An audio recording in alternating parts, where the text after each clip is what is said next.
Hello बच्चों, मैं Rajesh sir आज आपके सामने लेकर आया हूं बहुत ही इंपॉर्टेंट टॉपिक जिसका नाम है डीएनए। स्ट्रक्चर ऑफ डीएनए की बात करें बेटा हम तो first of all structure of DNA was discovered by Watson and Crick in the year of 1953। Okay, तो फर्स्ट ऑफ ऑल अगर हम बात करते हैं तो स्ट्रक्चर ऑफ डीएनए को किसने डिस्कवर किया था? Watson and Crick in the year of 1953। ठीक है, फॉर दिस वर्क, ठीक है, they awarded by Nobel prize in the year of 1962। Okay, तो क्या किया गया था कि इस काम के लिए इनको नोबेल प्राइज मिला था 1962 में। ओके, तो first of all double helical structures of DNA, double helical structure of DNA was discovered by Watson and Crick in the year of 1953. For this work they awarded by Nobel Prize in the year of 1962. इसके लिए इनको Nobel prize मिला और इन्होंने क्या बताया था? ठीक है, कि तो वॉटसन और क्रिक ने डीएनए के बारे में हमको बहुत सारी चीजें, बहुत सारी इंफॉर्मेशन दी थी। तो डीएनए की अगर हम बात करें बेटा तो डीएनए का मेन फंक्शन क्या होता है उसकी हम बात करते हैं। तो डीएनए का मेन फंक्शन होता है जेनेटिक कैरेक्टर्स को जनरेशन टू जनरेशन कैरी करना। मींस कि हेरिडिटरी कैरेक्टर्स जो होते हैं उनको जनरेशन टू जनरेशन कैरी करने का काम डीएनए का होता है। And DNA present in the nucleus of the cell and also present in chromosomes. You know chromosomes, तो DNA present in cell and also present in chromosomes. Okay, तो DNA cell के अंदर तो प्रेजेंट होता ही होता है बट क्रोमोसोम्स में भी प्रेजेंट होता है। और आप कह सकते हैं कि डीएनए प्रेजेंट इन स्पर्म्स में भी डीएनए प्रेजेंट होता है।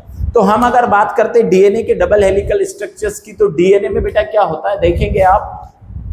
तो फर्स्ट ऑफ ऑल मैंने जो डायग्राम में आप देख रहे हैं यहाँ पर, तो डीएनए जो ये स्ट्रक्चर होता है डबल हेलिकल स्ट्रक्चर, इसमें आप देखेंगे कि जो ये शुगर फॉस्फेट चेन होते हैं ना, ये टू लूप्स के बीच का जो डिस्टेंस होता है वो 20 एंगस्ट्रॉम होता है। एंड जो बेस पेयर्स हैं, ये अपने बेस पेयर्स हैं। और बेस पेयर्स कौन कौन से होते हैं? डीएनए में 2 बेस पेयर्स प्रेजेंट होते हैं, प्यूरिन एंड पिरिमिडिन। आप यहाँ पर देखेंगे purine and pyrimidine base pairs present होते हैं। प्यूरिन में आपको मिलेगा एडेनिन एंड ग्वानिन, पिरिमिडिन में आपको मिलेगा साइटोसिन एंड थाइमिन। यहाँ पर लिखा हुआ है, आप देखेंगे एडेनिन, ग्वानिन, साइटोसिन, थाइमिन।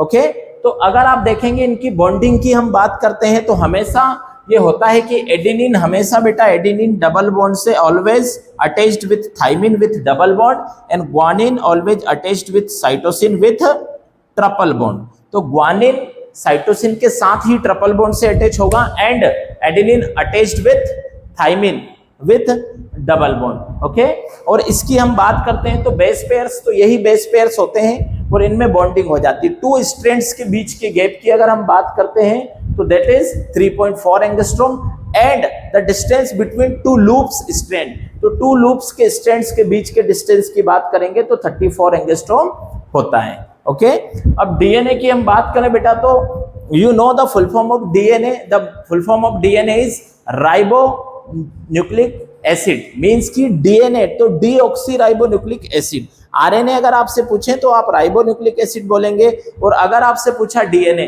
तो you can say deoxy ribo nucleic acid. Okay, तो डीएनए का फुल फॉर्म होता है डीऑक्सी राइबो न्यूक्लिक एसिड।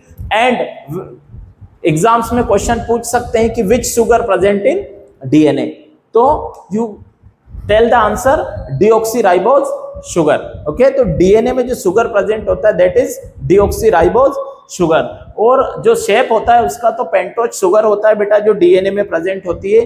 अब हम अगर बात करते हैं बेटा बॉन्डिंग की, पेयर्स की, बेस पेयर्स कैसे अटैच होते हैं डीएनए में, तो आप देखेंगे कि एडेनिन थाइमिन के साथ अटैच होता है with double bond and guanine always attached with cytosine with triple bond. यहां पर भी सेम है, साइटोसिन ट्रिपल बॉन्ड से अटैच हो रहा है ग्वानिन के साथ and thymine attached with adenine with double bond.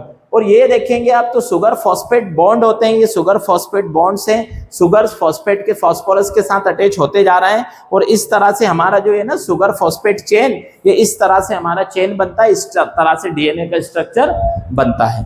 तो आई होप कि आपको ये समझ में आ गया होगा डीएनए बहुत अच्छे से। और डीएनए का डबल हेलिकल स्ट्रक्चर होता है first of all discovered by Watson and Crick in the year of 1953. For this work they awarded by Nobel Prize in the year of 1962. And the main function of DNA is carry the hereditary characters, or you can say carry the genetic characters from generation to generation. Okay, so this is the structure of DNA and this is the model given by Watson and Crick. So I hope आपको ये video बहुत पसंद आया होगा, तो इस video को ज़्यादा से ज़्यादा शेयर करें ताकि ज़्यादा से ज़्यादा बच्चे इसको पढ़ सकें. Thank you so much.